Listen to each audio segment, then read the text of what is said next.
Bueno, buenos días, Egunon. Buen día. Me llamo Ignasi Labastida, vengo de Barcelona, de la Universidad de Barcelona, y bueno, estaremos hoy y mañana hablando sobre los retos de la ciencia abierta. Los que no son de biblioteca se pueden identificar, es decir, pueden levantar la mano. Perfecto. Los que no son de biblioteca, estudiantes, profesores, perfecto.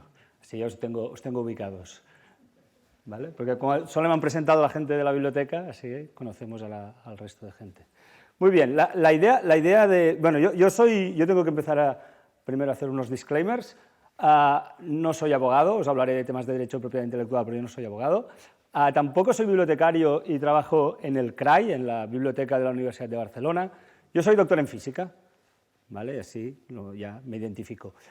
Lo único que, como la física no daba para mucho, pues me metí para otras cosas. Entonces, desde hace unos años estoy metido en temas, podríamos llamar, open, ¿vale? Entonces, empecé por Open Education, me fui al Open Access y a la Open Data de alguna manera, y ahora estamos ya en el tema de la ciencia abierta. Y un poco el objetivo de estos 2 días es hacer mirar todo el panorama de la ciencia abierta, qué es lo que hay, y entender un poco cuáles son estos retos, tanto institucionales, porque hay muchos institucionales, pero también individuales. En qué situación estamos, cómo nos encontramos. He hecho incluso una pequeña radiografía de cómo estamos en acceso abierto en esta universidad, y también os voy a comparar con nuestra universidad para que veáis que no estamos tan mal ni unos ni otros. Y luego ver lo que nos espera, porque a veces da mucho miedo. Con esto de la ciencia abierta hay gente que empieza a pensar que, bueno, ¿ahora qué nos dirán? Tenemos que compartirlo todo, los datos, ¿sabes? Lo que se lleva, ¿no? Pedir los datos de los investigadores, y esto, de alguna manera, a veces hace que la gente sea reacia a realizar estas actividades, porque a veces no se han explicado bien. Se ha dicho al investigador, tienes que compartir todos tus datos. Bueno, vamos a ver en qué condiciones, ¿de acuerdo? Y luego también intentaré pues, enseñar algún escenario de futuro y adentrarme en un tema muy complicado, que es la evaluación. Porque al final, todo este tema de ciencia abierta lo que está planteando es un cambio en la evaluación de cómo se realiza la investigación. Hasta ahora, lo que se hace a la hora de evaluar a los investigadores básicamente es pediros dónde habéis publicado unos resultados. No lo que habéis publicado, sino dónde habéis publicado. Y a la ciencia abierta lo que propone es cambiar esto y plantear no dónde has publicado, sino cuál ha sido tu resultado en la investigación. No hace falta que sea un paper, puede ser otros resultados. Y veremos que esto es lo que produce, bueno, el gran escepticismo a la hora de cambiar, porque ya sabéis que a las universidades les cuesta cambiar y las agencias de evaluación mucho más. ¿De acuerdo? Bueno, para empezar, pues deberíamos entender qué es esto de la ciencia abierta. Entonces, yo tengo aquí unos cuantos dibujitos para que nos pongamos de acuerdo en qué es o cómo la gente enfoca a la ciencia abierta. Esta es una primera imagen que sacó la gente de la Comisión Europea. Es una presentación que hizo Jean-Claude Burgerman, que, como decía ayer en un tuit, lleva más de 2 años batallando por un proyecto que es el European Open Science Cloud, la nube europea de Open Science, de la cual hablaremos más tarde. Él lo que decía en esta presentación, en aquel momento no la llamaban ciencia abierta, ellos llamaban ciencia 2.0, un nombre que fracasó y cambiaron. Era una primera aproximación a una consulta pública que se hizo a toda la ciudadanía europea. Cuando hacen estas consultas públicas cualquiera puede participar. No sé si alguno de vosotros participó. ¿Sí? ¿No? Lo que preguntaban era un poco, bueno, ¿qué podemos hacer para avanzar, para reconocer actividades que ya se estaban realizando? Es decir, la ciencia abierta no es que venga de arriba a abajo, aunque algunas cosas pueden verse como de arriba a abajo, sino que es un poco más de gente que ya está realizando unas actividades investigadoras diferentes de las tradicionales, y lo que se plantea es cómo reconocemos estas actividades investigadoras. Y aquí lo que se presentaba era todo el ciclo de la investigación: análisis, publicación, revisión, conceptualización y obtención de datos, con las diferentes opciones que había de abrir esas actividades. Tendríamos de arriba de todo la ciencia ciudadana, de la cual también hablaremos, el código abierto, quizás el más antiguo, todos los proyectos de código abierto, de software libre, etc. Todos los preprints, no sé si hay más físicos en la sala o matemáticos, pero serían los usuarios más antiguos de los preprints, con el repositorio Archive, que desde el año 91 facilita que los investigadores difundan sus resultados sin revisión. Ellos difunden allí y luego ya lo envían a otra revista. Esta función del preprint ya se está extendiendo a otras disciplinas. Hay ahora el bioarchive, incluso los químicos tienen el chemarchive, los paleontólogos el paleoarchive. Ahora hay prácticamente todo archive. Luego tendríamos todo el tema del open access, que algunos piensan que está superado, pero yo creo que todavía queda mucho camino para andar, quedan muchas dudas, y luego hablaremos de open access y discutiremos todo lo que queréis discutir. Todo el tema de las nuevas métricas o alternativas para evaluar, a veces se simplifica con las almétricas, a veces solo se habla de, pues si has tenido tantos tweets o tantas menciones en Facebook o en Mendeley, etc. Bueno, aquí va un poco más allá. Las bibliografías colaborativas, Mendeley sería un ejemplo, ya no solo tengo mi bibliografía, sino que la comparto con más gente. Para difusión, pues todo el tema de los blogs científicos. Luego vendrían anotaciones o también cuadernos de laboratorio abiertos. Hay herramientas y hay gente que está en el laboratorio y los resultados que van obteniendo ya los comparten, no esperan a evaluar los resultados y luego escribir unos resultados, lo que sea, sino que ya directamente van compartiendo esos datos. Todo el tema del Open Data, que yo hablaría más de la gestión de los datos de la investigación, no Open. Luego veremos que, bueno, que sí, que Open, pero que algunos se deberán cerrar porque no podemos abrirlos, y más ahora con la regulación que tenemos, que todos hemos recibido 1001 mensajes sobre los datos que nos cogen. Y luego pues ya volveríamos a dar la vuelta otra vez. Es decir, lo que se estaba planteando aquí desde la comisión, es decir, si hay gente que ya está haciendo todo esto, ¿cómo vamos a reconocer y cómo vamos a impulsar si esto es bueno para que la ciencia avance? La semana pasada en Ginebra alguien preguntaba, ¿no? Quizás nos falta trabajar un poco más las evidencias para confirmar que ir por este camino es mejor que ir por el camino cerrado. Entonces, bueno, pues habrá que empezar a trabajar para ver si es mejor trabajar así o de otra manera. Si es mejor compartir datos, por ejemplo, que cada uno se los guarde y que vayamos reproduciendo otra vez los mismos experimentos, obteniendo los mismos datos, etc. Bueno, veremos si no solo es una cuestión económica, sino que también hace avanzar más rápidamente la ciencia. Esta es una visión. Otra visión sería la que ofrece el proyecto Foster. El proyecto Foster es un proyecto financiado por la Unión Europea. Hizo una primera fase hace unos años y ahora están en el Foster Plus, la segunda parte. Son los sospechosos habituales, es decir, la misma gente que está en OpenAIRE y en otras actividades abiertas, de proyectos abiertos de Open en Europa, pues también están aquí. Y este proyecto está básicamente enfocado a formar. Primero decían a los jóvenes, pero yo siempre digo, no solo es necesario formar a los jóvenes, pues si los seniors, los mayores no se forman, luego cuando los jóvenes van al departamento, el supervisor o el director de la tesis le dice, cállate, publica aquí y no vengas con monsergas. Pues bueno, para formar a todo el mundo hacen el proyecto Foster, y aquí lo que hacen es la taxonomía para explicar un poco qué abarca la ciencia abierta. Y ya veis que lo abarca todo. El otro día decía también en una charla, esto si queréis asustar al rector o al vicerrector y plantearle, queremos hacer ciencia abierta, le enseñas esto y ya se va corriendo. Pues no, aquí lo que un poco enseñan es que esto es un trabajo de todos. ¿Vale? Yo siempre he dicho, para que la ciencia abierta funcione en una institución, no solo debe ser un tema de la biblioteca, tiene que ser un tema institucional. O nos metemos todos o fracasaremos, porque ya veis que todo afecta a cualquier parte de la actividad investigadora.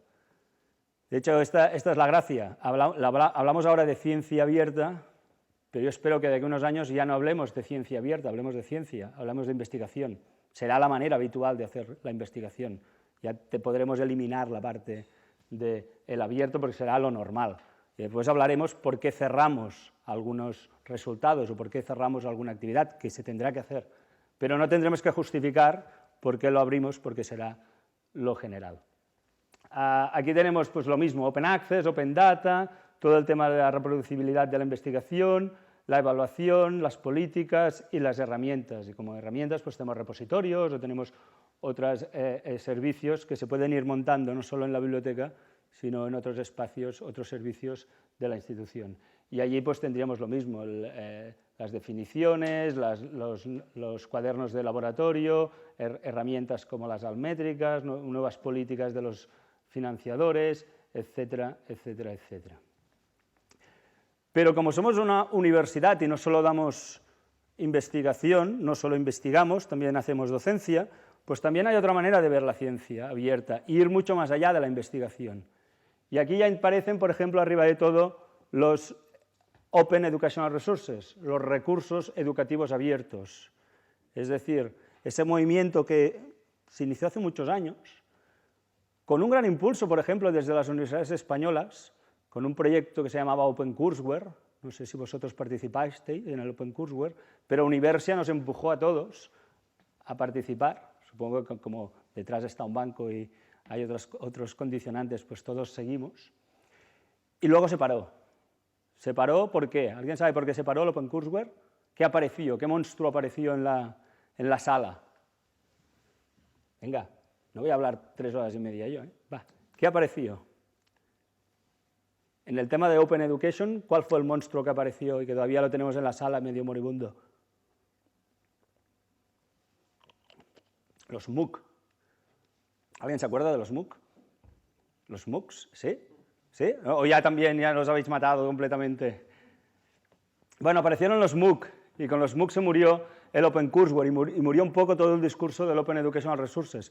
Los MOOC, que antes de ayer discutíamos en Castellón con uno si eran MOOC o eran MOOC, tenían una O que parecía que se debería entender como Open, pues desde mi punto de vista no era Open. ¿Por qué? Porque para que sea Open tengo que tener 2 condiciones. La primera, sea gratuito. Y la segunda, más alto, estoy muy sordo. No, libre acceso ya es lo del gratuito. Nos falta una cosa más. Que se pueda reutilizar. La reutilización es básica.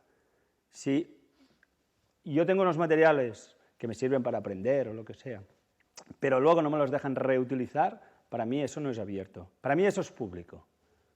¿Vale? Y luego cuando hablemos de acceso abierto, os haré la distinción otra vez de abierto y público. Hay materiales que son públicos, podemos entrar tranquilamente, los podemos utilizar para ese uso privado que nos permite la ley de propiedad intelectual, pero no los podemos reutilizar. Por ejemplo, no los podemos volver a dar a nuestros alumnos si no nos lo dicen. ¿Vale? Por lo tanto, entonces con la discusión de los MOOC y estas plataformas, y parecía que se iba a solucionar todo el tema educativo, se paró y ahora vuelve a renacer un poco todo el proyecto de Open Educational Resources, sobre todo en algunos países. Por ejemplo, en Holanda, como la ministra que lleva todo el tema de Open Science es la misma que lleva educación, pues dice, hombre, si estoy fomentando que la investigación sea abierta, pues lógicamente voy a fomentar que esos recursos educativos que genero con dinero público también sean abiertos. Entonces, vuelve a aparecer todo el movimiento de Open Educational Resources, y se está viendo en diferentes partes de Europa. Por ejemplo, en Polonia hay una política muy clara del gobierno para fomentar que los libros de texto sean completamente abiertos. ¿Vale? Bueno, y aquí también aparece pues, las metodologías, el Open Peer Review o el Open Source y el Open Data como más genérico. Por lo tanto, yo siempre digo que en una institución como una universidad, si nos preocupamos por el Open Science, nos tenemos que preocupar con el Open para todo. Deberíamos tener, si queremos apostar por el Open Science como estrategia, pues tenemos que apostar también por el Open en general. Desde los datos que tenemos de nuestra institución, los materiales educativos o cualquier otro documento que podamos elaborar, abierto por defecto. Muy bien, vayamos a las definiciones. Hemos visto un poco el panorama y luego podemos ver un par de definiciones, una que es la que utiliza la comisión y la otra que se puede encontrar en la Wikipedia, y que si no os gusta entráis y la tocáis y ya está, y la cambiamos, no hay problema. Bueno, la primera definición de la comisión es como una definición que te dice cuál es el objetivo. El objetivo es transformar la ciencia a través de estas herramientas, estas redes y estos medios que hacen que la ciencia o la investigación sea más abierta, global, colaborativa, creativa y un punto clave, cercana a la sociedad. Este es otro punto importante. Tenemos que, de alguna manera, con la ciencia abierta, lo que se propone es salir de nuestras barreras, de nuestra, no vamos a llamar la torre de marfil, pero de nuestras instituciones, y abrirnos a la sociedad. Y no solo nosotros abrirnos, sino que la sociedad entre. Y luego, cuando hablemos de ciencia ciudadana, hablaremos de este aspecto. La definición de la Wikipedia presenta a la ciencia abierta como un movimiento, ¿vale? Como había otros movimientos, el movimiento del acceso abierto, el movimiento del software libre, etc. Pero básicamente hace lo mismo. Dice que ese movimiento lo que quiere hacer es que la investigación científica, los datos y toda esta difusión sea accesible a cualquier nivel de la sociedad, ya sea profesional o amateur. Intentar llegar a la sociedad. Bueno, pues ya tenemos el marco global, ya tenemos las definiciones, ya podemos más o menos entender a qué vamos a jugar, ¿vale? Entonces, lo que ahora iré haciendo un poco es ir tocando los diferentes aspectos de la ciencia abierta. Y sobre todo, cualquier cosa paráis, me decís, Ignasi, a ver, repite eso, Ignasi, esto, a ver, acláralo. Como antes en la entrada que me decían, ¿es normal poner una licencia con un signo de copyright? Pues lo explico, y si nos vamos parando donde sea necesario. Lo que vamos a ver es que esto era lo que se hacía tradicionalmente. Esto es una propuesta también de la gente de Utrecht. Ellos presentaron una vez las 101 innovaciones en ciencia. Esto es lo que clásicamente hemos hecho cuando hacemos investigación. Vamos a Web of Science, todavía lo hacemos, buscamos lo que hay de artículos que podamos tener, cómo están citados, etc. Utilizamos herramientas como el SPSS de estadísticas, escribíamos en Word, yo escribo poco en Word, pero bueno, soy más de Linux, pero bueno, alguna cosa hacemos. Nature como el gran faro de publicaciones, nuestros identificadores de Researcher ID, por ejemplo, o de Scopus, y luego el famoso factor de impacto. Ellos presentan como el flujo de trabajo de lo que sería la investigación en un modo tradicional. Y lo que plantean la gente de Utrecht es que lo que se está haciendo ahora es una cosa completamente diferente. Yo creo que lo que se está haciendo, de hecho, es una combinación de los dos. De hecho, se sigue utilizando este flujo de trabajo. Nadie ha dicho que no vamos a contar el factor de impacto, al menos aquí. Todo el mundo seguimos contando el factor de impacto. Es muy fácil, aprietas un botoncito y te dicen cuántos artículos tienes en el primer cuartil. Pero sí que es verdad que poco a poco están apareciendo todas estas herramientas que no sé si conocéis, no conocéis. ¿Conocéis algunas de estas? ¿Sí? ¿No? ¿Cuál, por ejemplo? ORCID. ¿Sí? ¿Todos tenéis ORCID? ¿Sí? ¿Hay alguno que no tenga? Si no, que vaya a hacérselo ahora mismo. El ResearchGate lo conoce todo el mundo. ¿Sí? ¿Cuánto tiempo perdéis en ResearchGate? No, lo digo porque después, cuando discutamos si tenemos que poner cosas en el repositorio o no, y dicen que no tienen tiempo, luego discutimos si hay más tiempo en un sitio o en otro. ¿Qué más? ¿Qué más? ¿Más herramientas de estas que conozcáis? Scholar, Google Scholar, muy bien. ¿Qué más? ¿Os suena, por ejemplo, Dryad? Aparte de la gente de biblioteca. Dryad sería un repositorio para datos. Esto que aparece así con muchos colorines es Figshare. ¿Alguien utiliza Figshare de los investigadores? ¿No? PLOS, esto sí que os puede sonar un poco más, luego hablaremos de PLOS y otros. F1000, nadie utiliza F1000, hablaremos también de F1000 porque es uno de los escenarios de futuro, si la comisión acaba decidiendo que le interesa. Zotero, como alternativa a Mendeley, por ejemplo, ¿alguien lo utiliza? No. Bueno, hipótesis ya es muy friki, ya seguro que... ¿Qué más tenemos aquí? Paperity tampoco. Zooniverse, por ejemplo, como proyecto de ciencia ciudadana. ¿Alguien está en Publons? Hay uno allí. Muy bien. ¿Sabéis qué es Publons? Bueno, es una manera de también reconocer vuestro trabajo como revisores. Os podéis apuntar en Publons, porque bueno, si no nos pagan para revisar, igual que nos reconozcan, ¿no? Entonces, otra herramienta más para poder identificar. ¿Y esta ahí de Impact Story? ¿A alguien le suena? ¿Nadie? Perfecto, pues tenemos para hablar horas y horas. ¿Alguien utiliza una herramienta que se llama Unpaywall?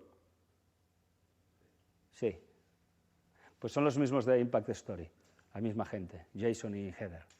Vale, pues hablaremos de todas estas herramientas. Todas estas herramientas son un poco las herramientas que se utilizan hoy en día para hacer ciencia abierta. Por aquí también faltaría, bueno, aquí tenemos R, por ejemplo, en lugar del SPPS, o otras herramientas para poder colaborar. El Jupyter, estas herramientas que se pueden ir utilizando para combinar también mientras vas programando y vas metiendo datos, etcétera, etcétera, etcétera.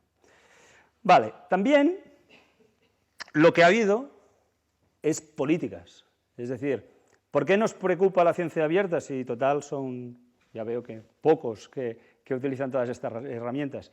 Pues bien, porque al final, si desde arriba, os he dicho, esto era una manera de ir reconociendo a la gente lo que hacía, pero si desde arriba también empiezan a hacer acciones, pues es cuando un poco nos sentimos interpelados y decimos, bueno, habrá que hacer alguna cosa.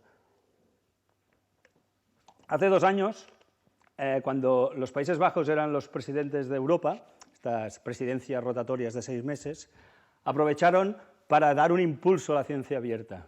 La situación en los Países Bajos es muy diferente que la nuestra, pero bueno, ellos están más avanzados y tienen ganas de liderar el cambio. Y entonces hicieron esta reunión en Ámsterdam en abril y promovieron esta llamada para la acción. Es decir, está muy bien teorizar, pero empecemos a actuar. Entonces, había 2 objetivos.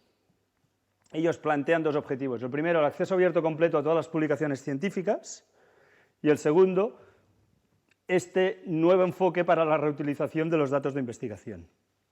Y es por esto que básicamente hablaré de ciencia, de acceso abierto y hablaré de datos de investigación. Pero lo que es importante es que esto solo será posible con esta ayuda de nuevos sistemas de evaluación y un alineamiento de políticas de intercambio de buenas prácticas.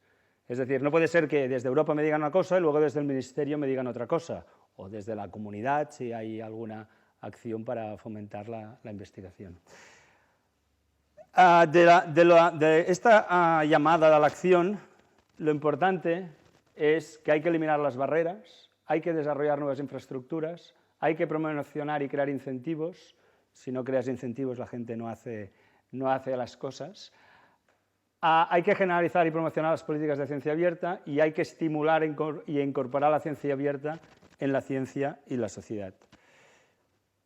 Y lo que había eran unas recomendaciones o requerimientos a las instituciones.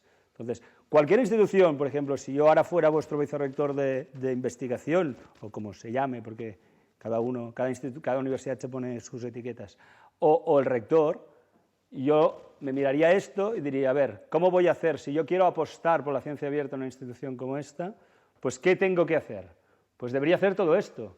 Tendría que explorar nuevas maneras de evaluar, y veréis que lo de evaluación va saliendo todo el rato, porque al final yo tengo que cambiar la evaluación. Retener el control sobre los resultados de investigación. Pregunta por desconocimiento. ¿Tenéis una política o una normativa de propiedad intelectual en la Universidad Pública de Navarra? Pregunto, ¿eh? Si no me contestáis, entiendo que no sabe, no contesta. Entonces, no sé si es que no o es que sí. Pero como investigadores o como personal, a mí me gustaría que, como mínimo, si existiera, la conocierais. Existe, pero no, yo por lo menos no tengo muy claro cómo entenderla. Esto está bien. Lo que generamos pertenece a la propiedad intelectual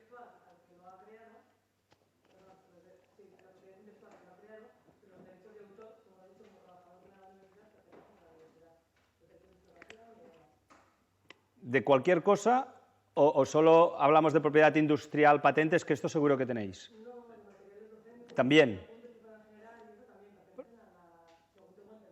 Pues está publicado esto. Si lo tenéis publicado, bueno, luego os doy el correo ilabastida@v.edu y me lo enviáis y mañana, si no, lo hablamos. Si alguien me la encuentra, me la envía. Más que nada para saber, porque aquí lo que se pretende es esto, retener el control sobre los resultados de investigación de alguna manera. No es que la institución se lo quede todo y ya deje a los investigadores sin nada, sino que evitar que otras terceras partes se lo lleven todo, como ha pasado con ahora, cuando se publica, se regala la propiedad intelectual de nuestros textos. Bueno, pues lo miramos y vemos a ver cuál es la situación. Compartir por defecto, cerrar cuando sea necesario, negociar con cualquier parte implicada principios de acceso abierto, lo que no hacemos, y aquí tiramos piedras, nos tiramos piedras nosotros mismos, en la CRUE, en Revium, en donde sea, cuando negociamos con los sospechosos habituales, Elsevier, Wiley, Springer o cualquier otro. ¿Cuál es nuestra política de acceso abierto? ¿Habéis leído que Alemania no está renovando el contrato de suscripción con Elsevier? ¿Habéis leído que Suecia no ha renovado el contrato de suscripción con Elsevier? ¿Que Francia ha roto las negociaciones con Springer? ¿Que Holanda también en su momento, y de hecho creo que todavía están rotas las negociaciones con Oxford University Press? Mi pregunta es, ¿por qué no está pasando esto en España? ¿Alguien sabe la respuesta? La respuesta es muy sencilla, porque los rectores piensan que esto es un tema de las bibliotecas y que solo es un tema de las bibliotecas. En cambio, en Alemania, quien dirige la negociación es el presidente de la CRUE alemana. En Holanda, quien dirige la negociación es el presidente de la CRUE holandesa. Y así vamos siguiendo. Hasta que no se crea las instituciones no se crean que esto no es un tema de bibliotecas, sino que es un tema más general, es un tema de universidad y en final de política pública, pues no nos pondremos de acuerdo. Luego viene el gerente y me dice, ¿has visto lo que han hecho los holandeses o me has visto lo que han hecho los suecos? Digo, bueno, pues has visto lo que no haces tú. Entonces deberíamos ponernos todos a trabajar. Transparencia en el gasto público, es esto, es que ¿cuánto gastamos en recursos, por ejemplo, estos que decíamos? ¿Cuánto se gasta la Universidad Pública de Navarra en recursos de información? No me atrevería a decirte el dato, pero bueno. ¿Y no está publicado? Sí, está en la página, sí. Página de transparencia. Exacto. Tenemos que publicarlo y tenemos que publicar los detalles y tenemos que decir, pues no sé, nosotros gastamos más de 4,5 millones en Barcelona y más de un cuarto se va a nuestros amigos del Elsevier. Más de 1 millón de euros al año se va a nuestros amigos del Elsevier. Pero no solo esto, también me gustaría publicar cuánto gastamos en acceso abierto, cuántas APCs hemos gastado en acceso abierto. Esto también lo tenemos que publicar, porque tenemos que saber cuál es el gasto total que hacemos en todo este tema. Necesitaríamos tener una política institucional de ciencia abierta. Bueno, espero de aquí despertar alguna conciencia, que al final alguien diga, pues venga, la Universidad Pública de Navarra, vamos a montar una comisión de ciencia abierta, vamos a trabajar en estos diferentes aspectos y de cara pues, al 2019 tendremos aquí un plan, una ruta, lo que queráis. Muchas universidades están empezando a hacer, por lo tanto, ¿por qué no nos subimos al carro y somos los primeros y empezamos? Aquí me ha quedado una frase en un inglés por allí, veo, ya lo cambiaré. Establecer infraestructuras o bien coordinarnos con otras infraestructuras que ya existen. No hace falta volver a inventar nuevos repositorios, igual valdría la pena trabajar conjuntamente con otras instituciones y hacer algo más conjunto. O esto, por ejemplo, lo que os hablaba antes de la nube europea, lo que se está planteando es que infraestructuras que ya existen nos conectemos a esa nube europea. Y finalmente, en todos los proyectos de ciencia ciudadana, que seguiremos hablando luego, también compartir los resultados. Así, brevemente, un proyecto más clásico de ciencia ciudadana es cuando le dices a los ciudadanos que se bajen una aplicación en el móvil y que vayan por la calle o vayan a algún sitio y todos esos datos que se recogen los investigadores los utilizan y hacen pues, sus hipótesis, sus trabajos, sus experimentos, etc. Pero luego esos datos quedan cerrados. ¿Por qué no los devolvemos a los ciudadanos que nos han ayudado a hacer esa investigación? Entonces, esto sería esta parte de aquí, decir, bueno, ya que aprovechamos a los ciudadanos, pues luego también devolvemos los resultados que nosotros hemos ido obteniendo. Pues bien, empecemos con el primer aspecto, todo el tema del acceso abierto. ¿Cómo estamos en acceso abierto? Entiendo que ya todos tenéis un conocimiento de acceso abierto fantástico, ¿sí? Contestad, sí, no tengo ni idea. ¿Cuánta gente tiene un artículo puesto en el repositorio, el Académica, o como Académica al revés? De los investigadores, poquitos. Los otros no han publicado nunca. Podría ser.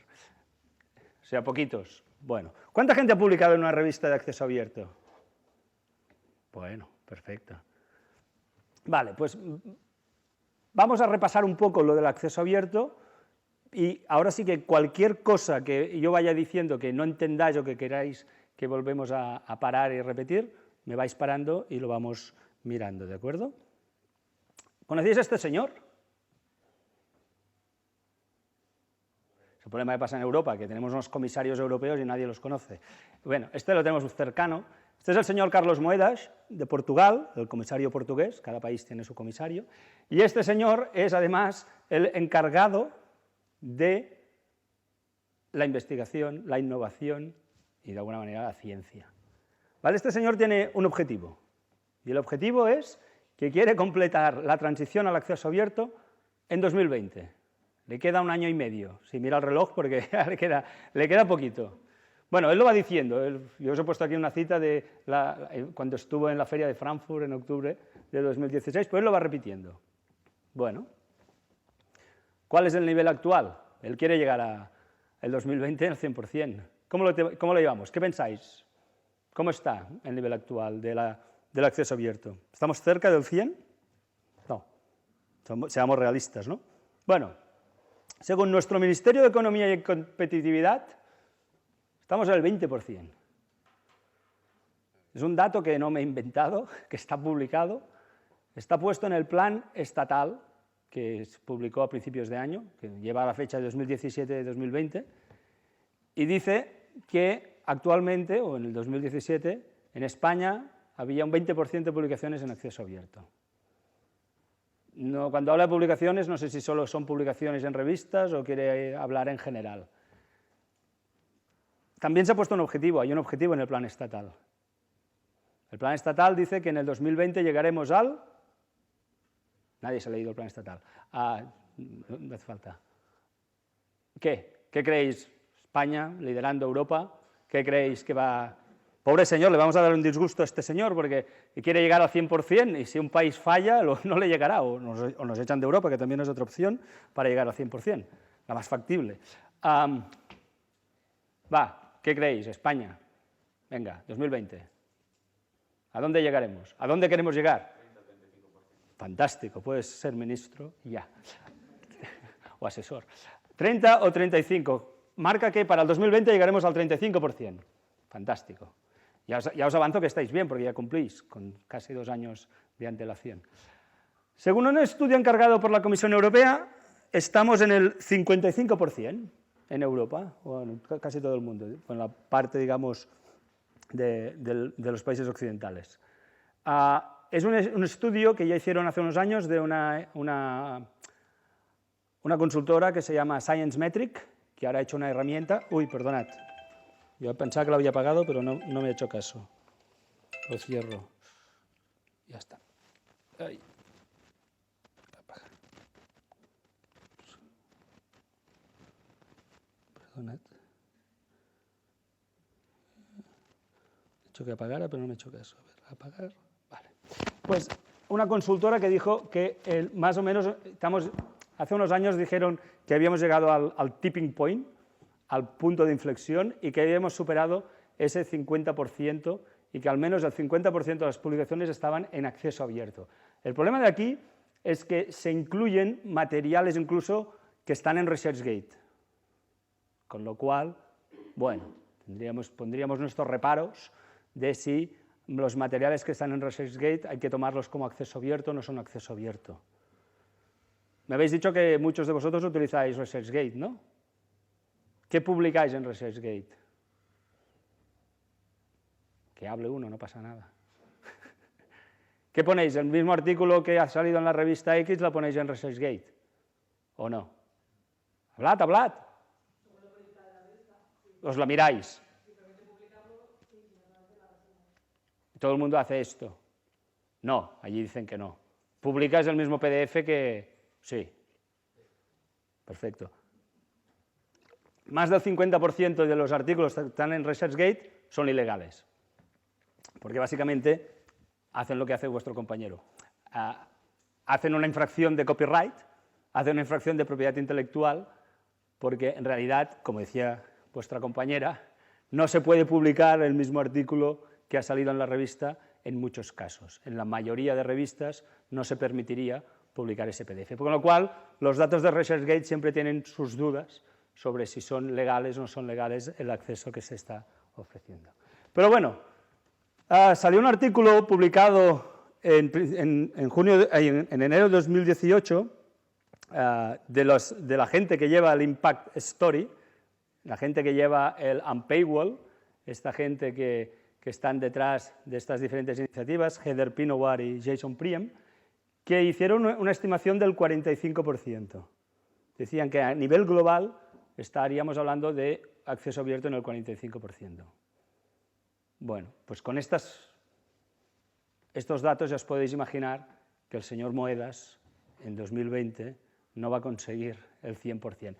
Pero bueno, es su objetivo. Yo creo que lo que deberíamos hacer todas las instituciones es hacernos la radiografía de cómo estamos ahora y en 2020 a dónde querríamos llegar, a dónde podríamos llegar, cuáles serían diferentes iniciativas, luego os enseño cómo estáis vosotros, y podríamos decir, pues vamos a impulsar por aquí, vamos a impulsar por allí. Igual no llegaremos al 100%, pero igual podemos establecer un 80% y pensar cómo podemos llegar al 80%.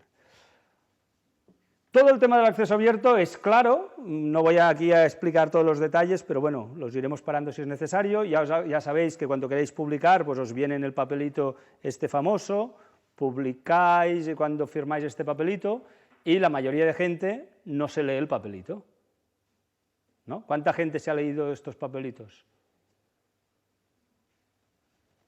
Ya, podéis levantar la mano, sí, me lo he leído, porque si no, luego no sé lo que tengo que hacer, o, bueno, pues es lo mismo cuando instalamos el programa de ordenador y decimos acepto y me quedo igual y ya está.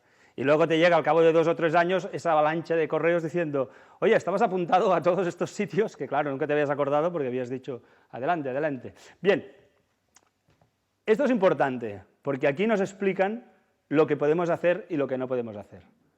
Aquí es cuando en estas partes de aquí nos dicen que si podemos poner en ResearchGate una cosa o tenemos que poner otra, ¿vale? Aquí es donde nosotros vendemos el alma al diablo y regalamos nuestros derechos de propiedad intelectual, donde ponen el copyright de la editorial o de quien sea. Y aquí es lo que deberíamos de alguna manera leer, o a veces la biblioteca lo digiere en nuestro nombre y luego nos lo explica. Pero lo que se propone como acceso abierto es un objetivo que yo creo que hemos perdido, porque bueno, hace 16 años que se publicó este manifiesto y entre tantos colores y tantos sabores del acceso abierto nos hemos olvidado de cuál era el objetivo. Ahora hablamos del acceso abierto verde, el acceso abierto dorado, os hablaré también del bronce, algunos sitios hablan del diamante, he oído hablar incluso del platino. El otro día los suizos me hablaban del azul, que tuve que preguntar qué era el azul.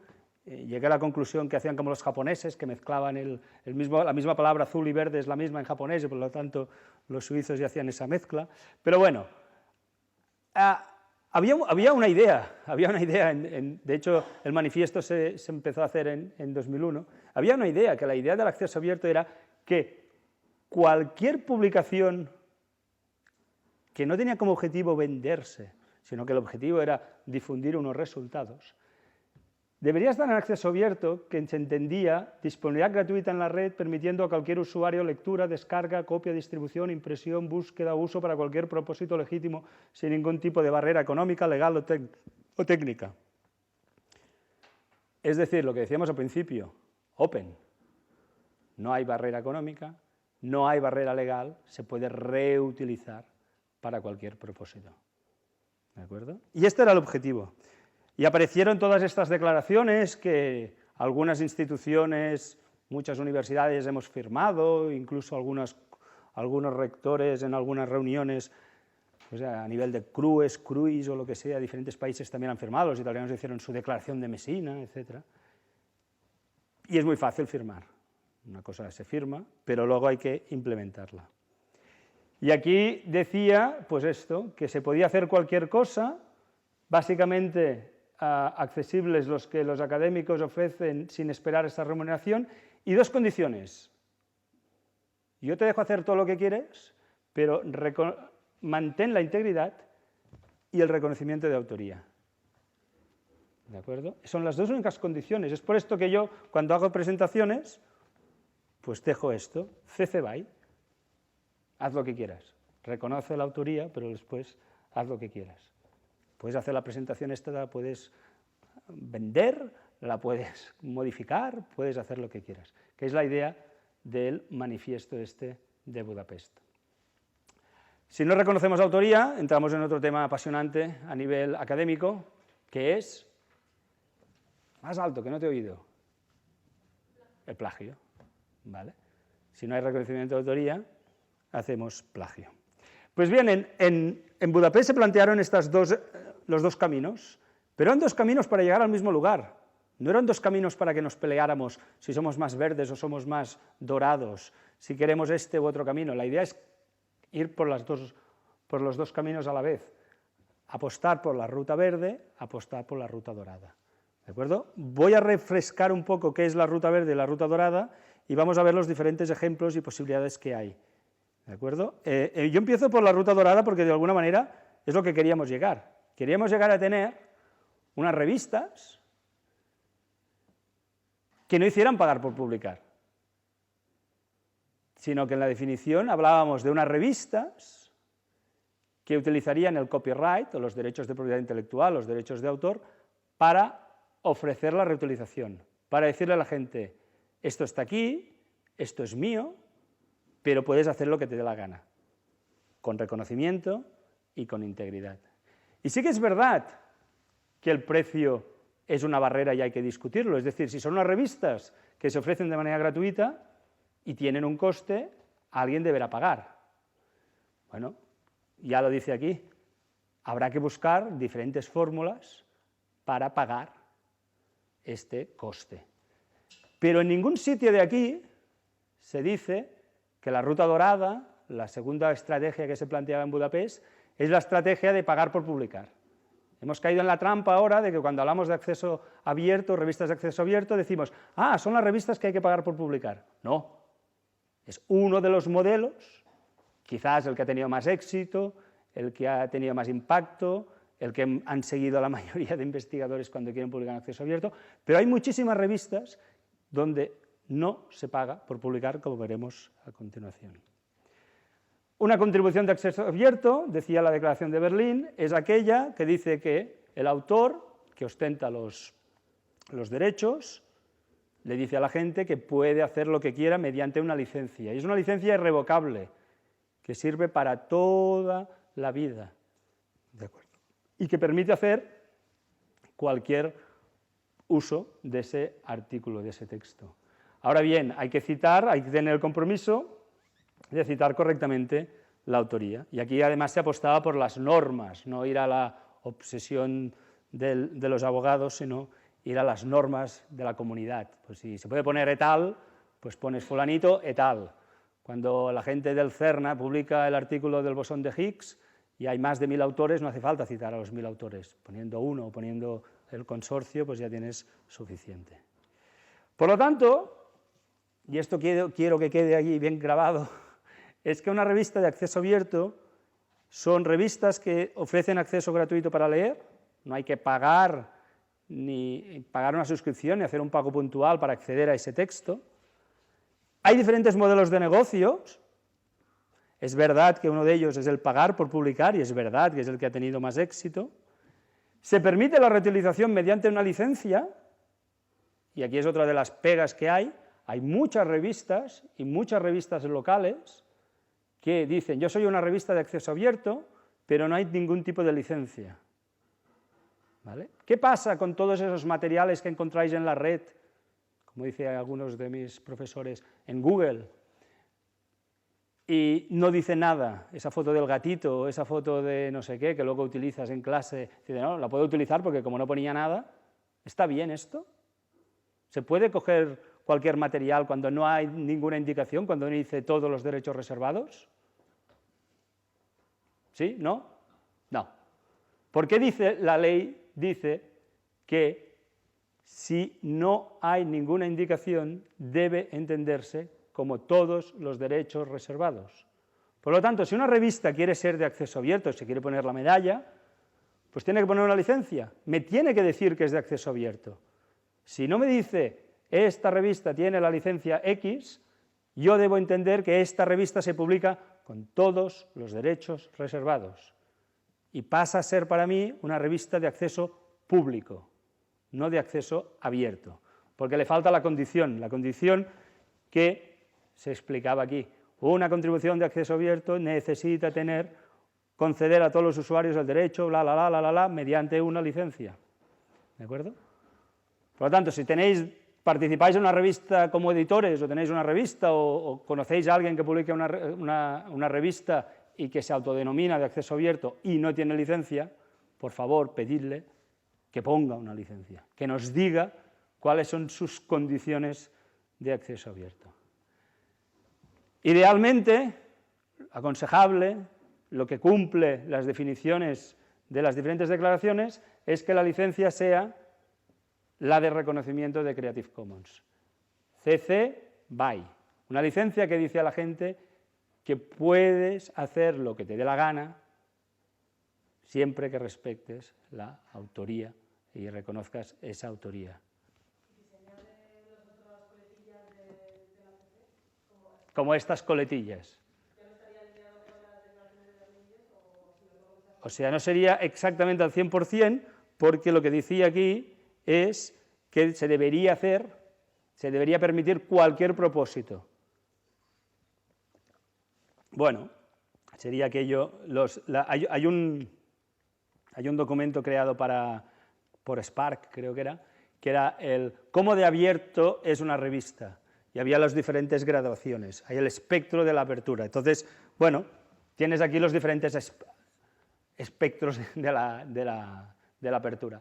Para mí, una revista pura de acceso abierto, incluso en el directorio, hay un directorio, el directorio de Open Access Journals, tienen un sello, y te dan el sello cuando utilizas la licencia CC BY.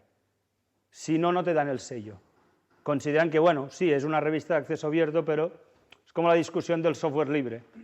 Si empiezas a poner condiciones, ya no tienes la etiqueta de software libre. Puede ser un software de código abierto, pero no es de software libre. Entonces serían las diferentes condiciones. ¿Vale? Entonces, es mejor que una revista que se quiera llamar de acceso abierto utilice una de estas, a que no diga nada, porque entonces ya no es de acceso abierto, porque no permite esa reutilización. Eso son reutilizaciones con restricciones. Ahora bien, lo que es muy importante es que si se utiliza una de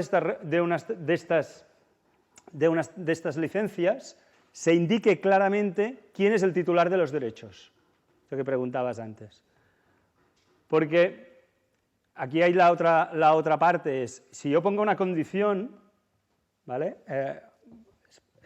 Explico un poco las condiciones antes, por si alguien no está familiarizado con las licencias. A ver, las licencias de Creative Commons, todas permiten la copia o reproducción, la distribución y la comunicación pública sin finalidad comercial, pero hay algunas de estas 6 que incluso permiten finalidad comercial, serían las 2 de arriba y esta de aquí, que no tiene el simbolito no comercial. Luego incluso hay 4 licencias que permiten la transformación, que permiten que se creen obras derivadas, que se traduzca o se adapten los contenidos. Serían estas 3 de aquí y la de arriba de todo. Y luego estas 2 que llevan el ND serían licencias que no permiten esa transformación. Finalmente hay 2 licencias, esta y la de arriba de todo a la derecha, que llevan este SA y esta flecha como una C al revés, que llevan es el elemento share alike, compartir igual. Aquí lo que te están diciendo es que se puede utilizar, se puede hacer una obra derivada, pero cualquier obra derivada deberá llevar la misma licencia. Es la filosofía del copyleft, del software libre. Te dejo hacer copias, te dejo hacer modificaciones, crear nuevas obras, pero esas nuevas obras también tienen que permitir que se puedan modificar. ¿Cuál es la gran obra copyleft que tenemos actualmente? En la cual muchos participamos y prácticamente todos seguro que habéis leído o utilizado, la Wikipedia. ¿Cuánta gente ha escrito en la Wikipedia en la sala? ¿Cuánta gente ha reutilizado materiales de la Wikipedia? ¿Y cuánta gente se ha leído la licencia de la Wikipedia? Sí me gusta. ¿Cuál de estas 6 licencias creéis que utiliza la Wikipedia? Tic-tac, tic-tac. A ver, ¿permite la obra derivada la Wikipedia? Sí, ¿no? Por lo tanto, podemos eliminar estas 2 seguro, ¿no? Porque estas no permitirían. Si fueran estas ya no podríamos ir entrando. Pues vaya, os queda un 25% de probabilidades de acertar. ¿Qué? ¿Esta? Por ahí dicen que no. No, que digan, es igual, ¿eh? ¿Por qué no? ¿Cuál crees que utilizan? La de arriba a la derecha. ¿Cuál es la diferencia entre una y la otra? El uso comercial. ¿Creéis que se pueden vender Wikipedias por las casas? Legalmente, ¿eh? Otra cosa es que te puedas utilizarlo como un modelo de negocio. ¿Se pueden vender Wikipedias por las casas? ¿Por qué decís que no, si no os habéis leído las licencias? Pues sí, se pueden vender Wikipedias por las casas, porque como decía vuestro compañero o vuestra compañera, es la de arriba a la derecha. Se puede hacer usos comerciales de los contenidos de la Wikipedia, se puede reutilizar las imágenes, se puede reutilizar los textos. Y además todas las imágenes de la Wikipedia, o la mayoría, llevan las 2 licencias de la parte superior. Solo reconocimiento o reconocimiento y compartir igual. ¿Vale? Bueno, por esto la Wikipedia también apuesta porque todos los contenidos científicos también utilicen licencias abiertas, porque luego ellos pueden reutilizar los contenidos y pueden meterlos en la Wikipedia. Por esto también fomentan que algunas publicaciones científicas pues, no utilicen este tipo de licencias para no entrar en choque con su política. Una recomendación que os haría yo, yéndome de la investigación a la educación, es que si generáis materiales educativos, también apostéis por alguna de estas licencias, y os desaconsejo utilizar esta o esta licencia. Es decir, para materiales educativos siempre he defendido que se debería permitir la obra derivada, porque seguro que vuestro material es muy bueno, pero igual alguien quiere añadir alguna cosa, lo quiere adaptar a sus necesidades. Y con estas 2 licencias no podría, tendría que pediros permiso. ¿Vale? Porque esta es la otra cosa, es decir, las licencias tienen unas condiciones por defecto, pero estas condiciones siempre se pueden levantar si el titular de los derechos lo permite. Yo siempre puedo ir a alguien y preguntarle, oye, este material que tienes con esta licencia, ¿puedo utilizarlo de forma comercial? Y entonces me dirá sí, no o en qué condiciones. Y ese es el problema de las revistas, que a veces muchas revistas, en lugar de utilizar el CC BY, utilizan alguna de estas licencias. Y la pregunta que siempre les hago a las revistas es, ¿y quién es el titular de los derechos de explotación, del copyright? Ah, no lo sé. Pues lo deberías saber, Porque cuando alguien quiere utilizar ese artículo para algo más de lo que estás ofreciendo con la licencia, debe saber quién es el titular, si es el autor o si es la revista o la editorial o quien sea. Es decir, que si vosotros que estáis detrás de una revista queréis utilizar, decís, no, esa es demasiado abierta, queremos utilizar alguna cerrada, antes tenéis que hacer la reflexión de pensar si vais a pedir el copyright, vais a pedir esos derechos de explotación a los autores, como hacen muchas revistas, o vais a decir, no pasa nada, lo publicamos así y que el autor mantenga él el copyright. Y, por lo tanto, si alguien pide un uso comercial o unas condiciones diferentes de la obra derivada, lo dirigéis al autor. Si os lo quedáis vosotros, vosotros contestáis si sí o si no.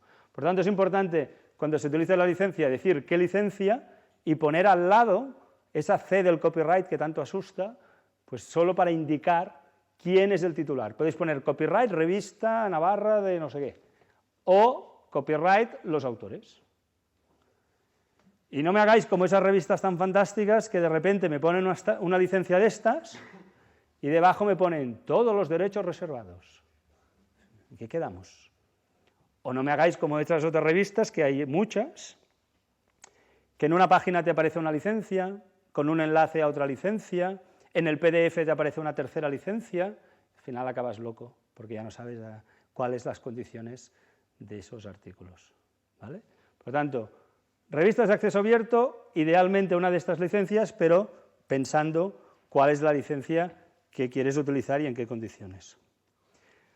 Por lo tanto, las diferencias entre un artículo en una revista de acceso abierto y un artículo en una revista de acceso restringido serían que en la primera el acceso es gratuito para leer, mientras que en la segunda hay que estar suscrito a la revista o pagar puntualmente, 40, 30, 25, depende de cuánto esté el kilo de artículo esa mañana. Luego que en la mayoría de casos en acceso abierto el copyright, el titular de los derechos, es el autor, no se necesita esa transferencia de derechos con esos papeles que hemos enseñado antes. En cambio, en acceso restringido, normalmente el copyright es el editor. Ahora, como los editores no quieren ser los malos de la película, hay algunas que dicen, no hace falta, no me des el copyright. El copyright te lo quedas tú como autor. A mí solo hace falta que me firmes una licencia de publicación en exclusiva. Y te lees la licencia de publicación en exclusiva y lo que te están diciendo es, sí, pon que copyright autor, pero no puedes hacer nada. Porque la licencia en exclusiva básicamente lo que te dice es que solo pueden publicar ellos, con lo cual es lo mismo, es una manera más elegante de robarte los derechos de explotación, o que se los regales. Y finalmente, hay esta diferencia, que es que idealmente llevarían una CC BY o una CC BY con alguna condición, una revista de acceso abierto o un artículo de acceso abierto, mientras que en acceso restringido, normalmente, llevan todos los derechos reservados. Ahora también hay otra moda, que es algunas revistas que ponen unas licencias que no se entienden, el Sevier lo está utilizando, Wiley también, hablan de free access o cosas de estas, pero en realidad es lo mismo, lo único que hacen es que de repente algunos artículos están abiertos en el sentido de que no hay que pagar para leerlos, pero no son de acceso abierto, porque siguen manteniendo todos los derechos reservados, aunque no lo ponga. En ausencia de indicación, son todos los derechos reservados. Son artículos que a veces los vas viendo, mira, este artículo está abierto. Pasan un par de años y ese artículo ya no está abierto. Ellos hacen un poco como para hacer una herramienta de marketing para que la gente vaya viendo. Pero nadie te asegura que ese artículo quedará abierto a lo largo del tiempo. Luego haremos el efecto de esta política. Revistas de acceso abierto, bueno, aquí os he puesto las más impactantes. Las que tienen más de alguna manera, más impacto, incluso tienen factor de impacto, que yo que habíamos dicho que no queríamos hacer. Bien, actualmente hay una pelea entre los señores del Sevier y de Springer Nature para ver quién es el más grande, como os podéis imaginar. Bueno, la gente de Springer, cuando se fusionó con Nature, decidieron empezar a hacer una apuesta muy fuerte por el acceso abierto.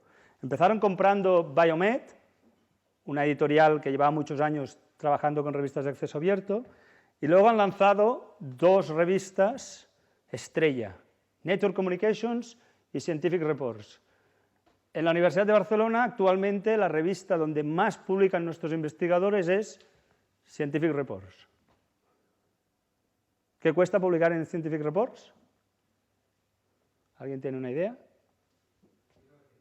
1.900. Pues eso, más o menos, 1.900 euros. ¿Qué vale publicar en Nature Communications? 4.000. ¿Vale? ¿Y qué valdría publicar en Nature según ellos, si Nature fuera de acceso abierto? 20.000. Bueno, de hecho, hace poco quisieron hacer una oferta pública de acciones, querían salir a bolsa, Springer Nature, que ahora ya se llaman así, y para que la gente, los inversores, compraran las acciones, se les explicó, ahí había un folleto público donde se explicaba cuál era su negocio, y tenían muy claro la situación. Dijeron, como vemos que esto de las suscripciones ya no va a ser el negocio, nuestro negocio va a ser pagar por publicar, y vamos a poner las tarifas donde sea necesario para ganar el dinero que haga falta para seguir ganando dinero, claro. ¿Vale? Entonces, este es uno de los problemas que tenemos y que ahora veremos para las revistas de acceso abierto, que tienen un coste elevado. Luego tenemos PLOS, que siempre sigue con sus únicas revistas de acceso abierto, donde el buque insignia de PLOS es PLOS One, 1.300, 1.400, depende de cómo... No, PLOS One depende de cómo esté el dólar. En junio estaba fatal, ahora está un poco mejor, ahora volverá, con tanta crisis que tenemos, volverá a subir, pero bueno, su coste en dólares son 1.400 dólares, entonces depende de cuánto esté el dólar y el euro, pues vamos fluctuando. Luego sí que tienen PLOS Medicine, PLOS Biology, que estas ya van prácticamente a 3.000 dólares el artículo. Luego tenemos otras iniciativas, Indawi o por ejemplo MDPI, que he leído que tenéis un acuerdo y tenéis el 10% de suscripción por defecto. De hecho, MDPI te ofrece que solo que firmes un papelito, te ofrece un 10%. Es una editorial que nació en Suiza y que incluso ahora ya tiene unas oficinas en Barcelona y que, bueno, que poco a poco van sacando diferentes revistas y que, por lo que he visto, he indagado, algunos de los investigadores de aquí pues van publicando. Y luego también tenéis algún descuento con Biomed, ¿no? Del 20...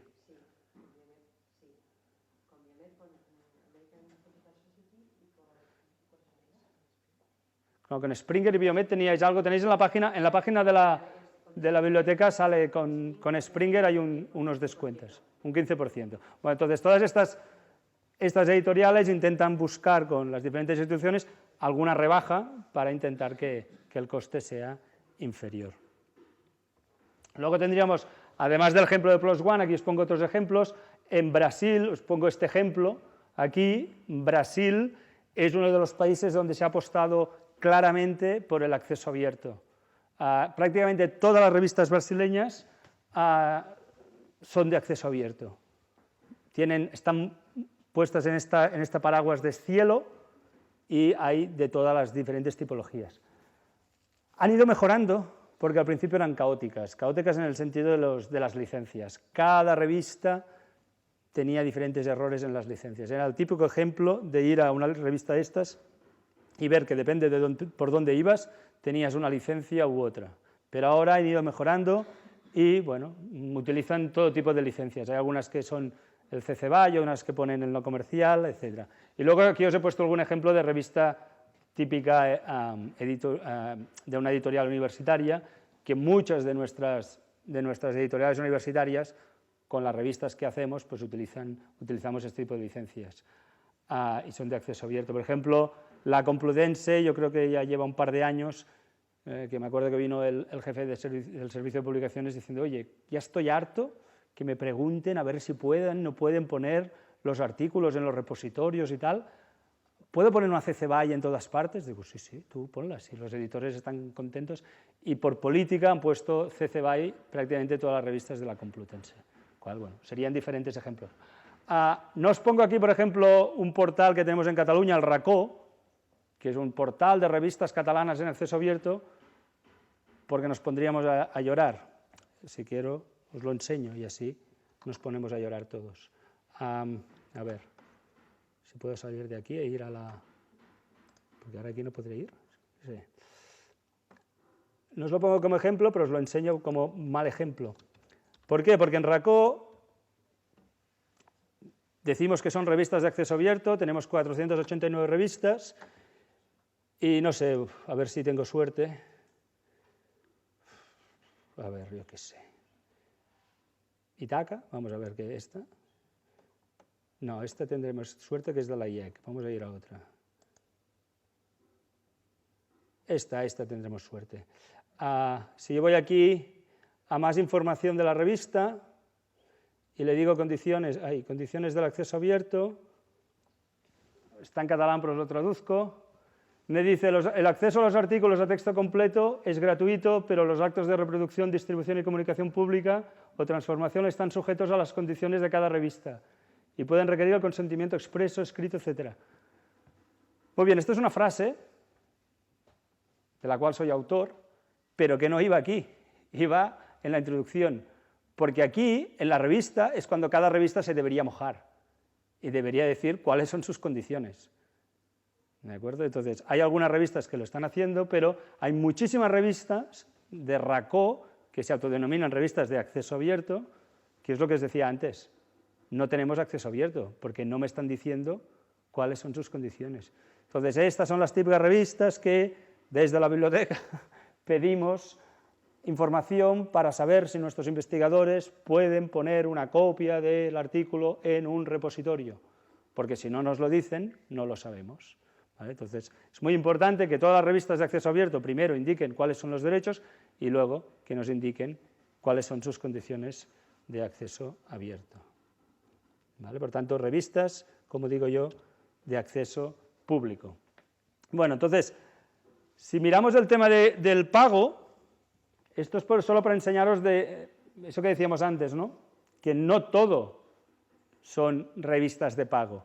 Aunque aquí eran cifras hasta 2015, aquí va por número de artículos, fijaros que sí que es verdad que todo esto es lo de pago, hay más artículos de pago que no de no pago. Imaginaros, PLOS, que va no sé cuántos artículos va publicando cada día, no cada semana, sino cada día, pues claro, ahí va generando todo un número bastante grande de artículos de pago. Pero sigue habiendo artículos que no hay que pagar para publicar. Según últimos datos de esta señora, de Heather Morrison, a 31 de enero, decía que en el directorio el DOAG, el directorio de acceso abierto, de revistas de acceso abierto, hay unas 11.000 revistas y un 71% no cobran por publicar. La gente le rebatía que justamente ese 71% eran las revistas más locales, las que tenían menos impacto, es verdad. Con los que pagaban, decían que hay un precio medio por publicar de $937 y la mediana era de $600. Pero volvemos a lo mismo, las de más impacto, pues lo que decíamos, 1.500, 2.000, 2.500, 4.000, y hay que recordar que sigue habiendo revistas de suscripción que también hay que pagar por publicar. No hay que olvidar esto, porque solo hablamos de este tema cuando hablamos de acceso abierto, pero nos olvidamos que todavía hay revistas de suscripción que hay que pagar por publicar. Yo me acuerdo cuando me dedicaba a la investigación, que cuando publicábamos en Applied Optics teníamos que pagar, no sé cuántos dólares por página. Por lo tanto, esto de pagar por publicar no viene del acceso abierto, sino que ya venía. Y luego ya vendría también, cuando hacemos números, también a veces olvidamos esos números, esos pagos que hacemos por las páginas en color. Que alguien me dirá, pero esto sigue existiendo, se sigue pagando por las páginas en color, aunque luego sean PDFs. Alguien decía, envía en blanco y negro a ver si ellos lo colorean o algo. Pero bueno, habría que también contar cuánto dinero nos gastamos en esas páginas por color. Bueno, pues este es el modelo. Y aquí tenéis datos que se publicaron en Frontiers de, los diferentes precios que ofrecen las diferentes editoriales. Fijaros que este es el gran problema, cada editorial tiene una franja de precios, no es un precio único. Tenemos, por ejemplo, por aquí había PLOS, esta es esta de aquí en medio, y veis, va de 1.500, que era más o menos lo que cuesta PLOS One, a prácticamente 3.000, que es lo que decíamos PLOS Medicine o PLOS Biology. El Sevier, que va prácticamente de 0 hasta 5.000. Tiene todo copado, todo el mercado copado. ¿Vale? Aquí tenemos American Chemical Society, Faculty of Medicine, que es este que luego hablaremos. Este es el único que tiene un precio fijo, que son 1.000. Frontiers Media, Frontiers también se está animando hacia arriba. El MDPI que hablábamos antes, Springer, Taylor & Francis, Wiley, Wouters, Kluber y Life. Podríamos poner varias. Fijaros que aquí también empieza a aparecer, lo amarillo sería lo dorado, y luego nos aparece una columna verde. Esa columna verde es lo que se llama el híbrido. ¿Qué es el híbrido? El híbrido es la gran trampa de las editoriales. En 2006 creo que fue Wellcome Trust de los primeros que dijeron vamos a ayudar a la gente a publicar en acceso abierto. Y además de apostar y decirle a la gente que debe publicar en acceso abierto, les vamos a dar dinero. Vamos a pagar las cantidades que nos están pidiendo las diferentes editoriales. Bueno, las editoriales tradicionales dijeron, dinero, aquí no se nos puede escapar este dinero. Wellcome Trust paga millones y millones de libras al año en investigación y paga millones por publicar y dijo, aquí hay que buscar una alternativa. Entonces inventaron el híbrido. Híbrido, fijaros, ACS híbrido está en 5.000, Sage, Springer, Taylor, Wiley, Wouters, están todas aquí.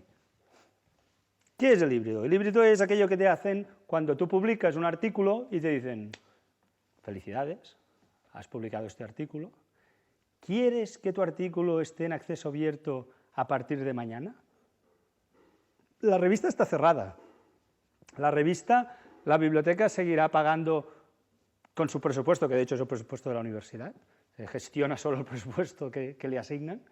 Es decir, la universidad sigue pagando esa suscripción y además el investigador, si quiere, ese artículo queda abierto. Normalmente, porque a veces también, y hay casos sonados, se permite la reutilización mediante una licencia. Se debería, o es lo que pone. A veces se olvidan, dicen, uy, es que es muy complicado poner una licencia. A veces es más caro en función de la licencia, es decir, como más abierta es la licencia, más tienes que pagar. Y en principio tendría sentido que repercutiera en el precio de las suscripciones. Si llega este dinero, pues igual, claro, el coste que tú debías calcular con la suscripción debería bajar. Pero como podéis ir viendo por aquí, el híbrido también llega a 5.000, llega bastante arriba. De hecho, fijaros, la media de las revistas en acceso abierto está por aquí, 1.500. La media del híbrido está por encima de 2.000. O sea, incluso es más caro publicar en un híbrido que no publicar en una revista de acceso abierto. De aquí también os quiero señalar la parte roja esta de aquí. Es un dato a tener en cuenta, a retener y que luego seguiremos hablando también. ¿Qué cuesta actualmente un artículo de suscripción? Es decir, si sumamos todo lo que pagamos cada institución por suscripción y dividimos por el número de artículos, ¿qué nos costaría? Pues fijaros, alguien habla que nos cuesta más de $5.000. Quiere decir que igual el sistema actual estamos pagando más que si lo pasáramos a híbrido o lo pasáramos a acceso abierto completo. Es uno de los escenarios de futuro. Pero bueno, ¿por qué no me gusta el híbrido? Pues sencillamente porque se llevan todo el dinero y no cambia nada. Es decir, el híbrido no es una palanca que pueda promover el cambio del acceso abierto, sino que es esa trampa para seguir ganando dinero y más dinero. Estos son datos que han ido actualizando, pero que la tendencia es la misma. The Wellcome Trust, los primeros datos que publicaron en 2015, de lo que habían pagado en un curso, fijaros, más de 4 millones de libras esterlinas para publicar en acceso abierto. No está mal, más de nuestro presupuesto en acceso a las suscripciones. ¿Quién se lleva el millón de libras? Mirad, ¿quién se lleva el primer millón? Elsevier. ¿Y para qué se lo lleva? Para híbrido. De los 545, 526 artículos con una media de 2.000 libras por artículo, 1 millón. No está mal. Para 1 millón para aquellas revistas que ya entre todos vamos pagando las diferentes suscripciones. Solo 14 artículos estaban en unas revistas puramente de acceso abierto. No está mal, prácticamente 3.000 libras esterlinas de media. No está mal. Siguiente, Wiley. Bueno, no es tan exagerado, pero los números son parecidos. 337 artículos híbridos que se llevan prácticamente la totalidad de esos 600.000 libras. Hasta el tercero, que es PLOS, que no tiene híbrido, que todo es acceso abierto, pero fijaros la diferencia, estamos hablando de una media de 1.100 libras. Comparado con estas cifras de aquí, pues no está mal. 300.000. Luego vendría Oxford University Press, también variado, pero básicamente híbrido, y finalmente Biomed, con el precio un poco más elevado que PLOS, que se lleva 200.000 libras esterlinas. ¿Vale? Por lo tanto, es una reflexión que se debe hacer si queremos apostar por el híbrido o no queremos apostar por el híbrido. Por lo que parece, el híbrido es una buena solución para este tipo de revistas, no les pone en riesgo su modelo de negocio porque ellos pueden seguir vendiendo las suscripciones y además van recibiendo dinero de este modelo. ¿Cuáles son los escenarios de futuro? Pues bueno, este es el escenario que plantea la Sociedad Max Planck alemana. Hay un proyecto también, Open Access 2020, 2020 se va a acabar el mundo, antes se acababa el 2000, ahora ya vamos al 2020. El año que viene empezarán a salir 2025-2030, porque ya veremos que al 2020 no llegaremos, pero bueno, de momento se llama así, 2020, y ellos lo que hacen es aquello que os ponía aquí, ese dato rojo que había por aquí. Ellos lo que dicen es, actualmente, si sumamos todas las suscripciones que se están pagando, estamos pagando 7,6 billones de los billones ingleses, es decir, 7.600 millones de los nuestros, de euros, para hacer unos 2 millones de artículos. Si hacemos la división, cada artículo nos cuesta 3.800 euros. Bueno, no está mal. Pensábamos que eran baratos los artículos. Si tomáramos como un precio que las editoriales siempre han dicho que es un precio razonable, para mí sigue siendo excesivo, pero ellos dicen que es razonable, de 2.000 euros por artículo y lo multiplicáramos por esos 2 millones, pues la multiplicación es fácil, 2 por 2, 4, 4.000 millones. Oye, aquí hay 3,6 billones, es decir, 3.600 millones de euros que se van a algún sitio. ¿Vale? Entonces ellos lo que proponen es decir, bueno, pues deberíamos cambiar, deberíamos decir entre todos qué nos corresponde de esta factura y aportar ese dinero y decir, pues Universidad de Navarra, ¿cuántos artículos publica al año? Tantos. A 2.000, tanto, pues vamos a poner esto. Y mirar si lo que vamos a poner es más o menos de lo que estamos poniendo actualmente. Ya están haciendo los números, están pensando a ver cuántos artículos. Tened en cuenta que no podéis contar todos los artículos. Se debería buscar una manera de no pagar 2 veces el mismo artículo. Es decir, si alguien de la Universidad de Navarra publica con alguien de Barcelona, o nos lo dividimos 50-50, o cogemos una referencia como el autor principal o alguna cosa de este tipo, porque si no, no nos saldrán los números. Pero creo que es un ejercicio que deberíamos hacer todos. Cada uno en nuestras casas deberíamos hacer este ejercicio. Mirar si hiciéramos este modelo, ¿qué nos costaría publicar? ¿Nos costará más o menos? Hay gente que dice que en España pagamos poco para estar suscritos, aportamos poco a este 7,6 y por lo tanto igual nos va a costar más pagar 2.000 por artículo, es decir, pagamos menos de estos 3.800 por artículo. Bueno, yo siempre digo lo mismo, yo estas afirmaciones me parecen muy bien, pero quiero los datos. Si alguien me da la evidencia, pues lo discutimos. Con la gente que lleva esto del Max Planck, alguien decía, bueno, este 2.000 es un número, pues igual podríamos hablar de 1.500. Igual podríamos hablar que pues, si en España nos cuesta más barato estar suscrito respecto a otros países europeos, pues igual nosotros tenemos que aportar solo 1.500 por artículo, y en Alemania que aporten 2.500. No lo sé. Pero tenemos que hacer los números. No podemos ir a estas discusiones sin los deberes hechos. Si no, es cuando vamos a discutir con Springer, oye, queremos hacer acceso abierto. Dicen, perfecto, perfecto. Y te empiezan a vender la moto, pues mira, multiplicamos por 3.000, por no sé qué, y nosotros, como no hemos hecho los deberes, no sabemos si hemos publicado 3.000 artículos, hemos publicado 2.000 o hemos publicado 1.000. No tenemos los datos. En cambio, ellos siempre tienen los datos. Al tener ellos siempre los datos, siempre juegan y siempre te ganan. Y por lo tanto, nunca avanzamos hacia el acceso abierto. Por lo tanto, yo os propongo, como deberes, hacer estos números, mirar si esto funcionaría o no funcionaría. Esto es un proyecto parecido a lo que han hecho en física, en las físicas de partículas del CERN. ¿Hay algún físico en la sala? Solo yo. Bueno. Lo que hicieron en el CERN es decir, ¿cuánto publicamos? Tanto. Muy bien, pues vamos a pedir a las diferentes editoriales esos artículos cuánto costarían. Hicieron un precio y lo dividieron en función de las nacionalidades. Entonces, creo que están entre un poco más de 5 millones de euros al año, y a España le toca el 3% de esos 5 millones. Entonces, España tiene que aportar ese 3%. A Estados Unidos tiene que aportar un 25%, a Alemania tiene que aportar un 9%.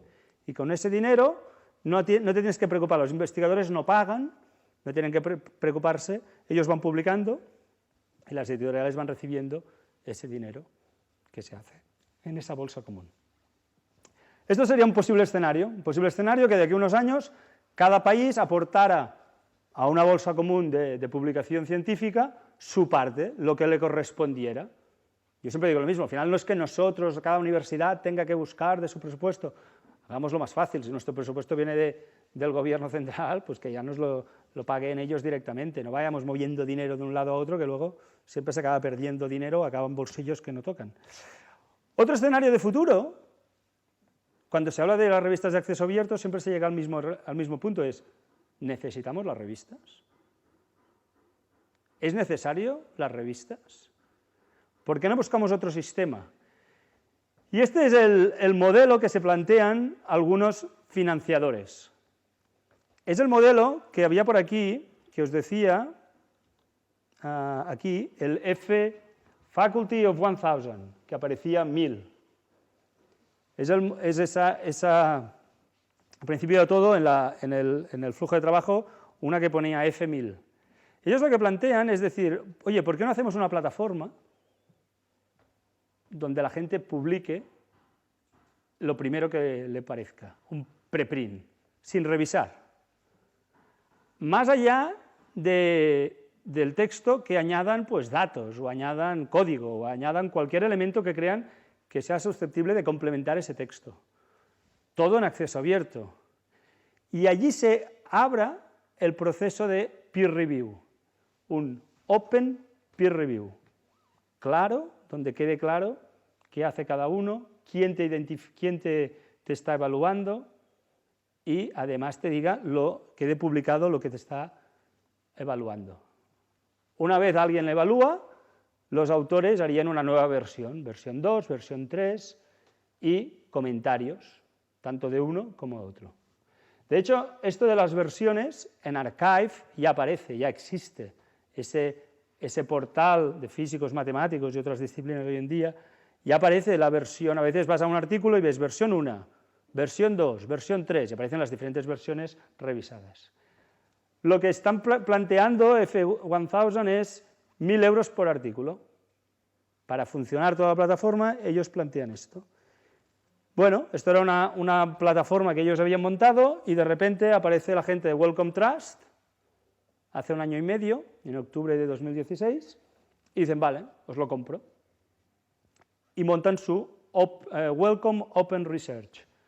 Es una plataforma a la cual no es obligatoria participar si no quieres, pero que recomienda a Wellcome Trust que sus beneficiarios de sus ayudas publiquen en esa plataforma. Han empezado y dice que les va bien. Aparece el señor Bill Gates y su mujer Melinda, que tienen una fundación, pagan mucha investigación, sobre todo biomédica, y dicen, como vemos que las revistas no cambian, pues vamos a hacer nuestra propia plataforma. Y han montado desde principios de año su plataforma, se le llama la Gates Open Research o una cosa así. En Irlanda, quien paga la financiación de investigación biomédica también tiene su plataforma. Y hace unos meses, la Comisión Europea abrió la convocatoria para que la gente se presente para hacer su propia plataforma.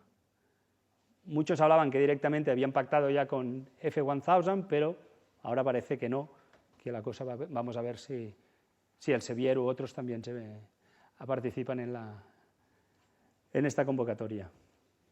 Bueno, si la Comisión Europea adopta este tipo de plataformas, es para fomentar que los resultados de los proyectos financiados se publiquen en esta plataforma.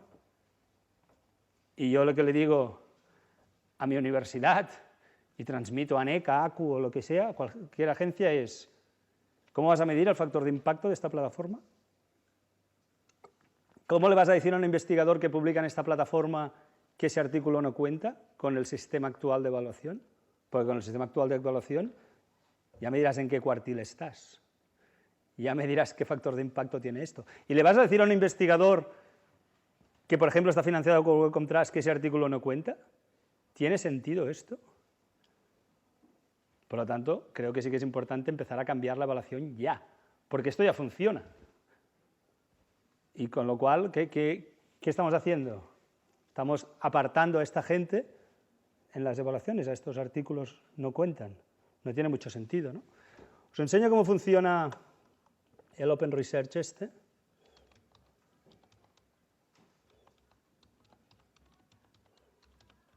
Welcome. Vale, aquí tenéis la plataforma y, pues bueno, vamos a un artículo, Welcome Open Research, y este sería la primera, dice Awaiting Peer Review, primer artículo con sus diferentes ORCIDs, la persona de contacto, con métricas, con la información, una licencia CC BY, y aquí tenemos todo el texto, y pues las diferentes, aquí te hablan de los datos con dónde estarían, consentimientos, etcétera, etcétera. Si vamos a buscar algún otro artículo que tengamos, que haya ya...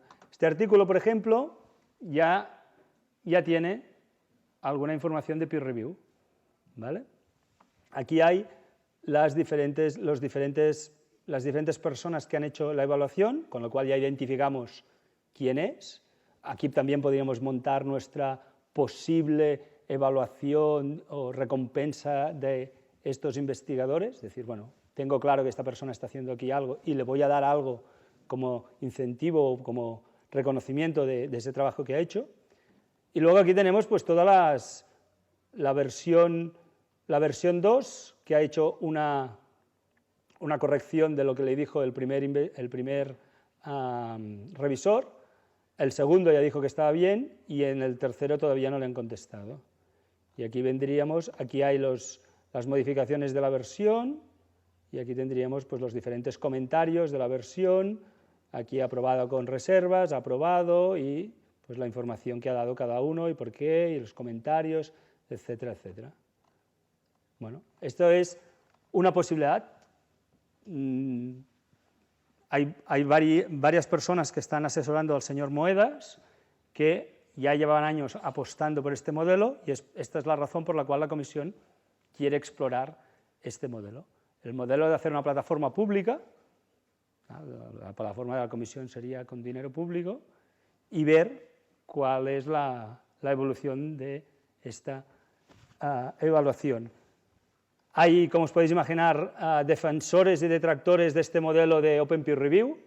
Hay gente que dice que es mejor, hay gente que dice que es peor, hay gente que, sobre todo los que les critican mucho o les dan muchos palos en la revisión, estarían más contentos de ver aquí una transparencia.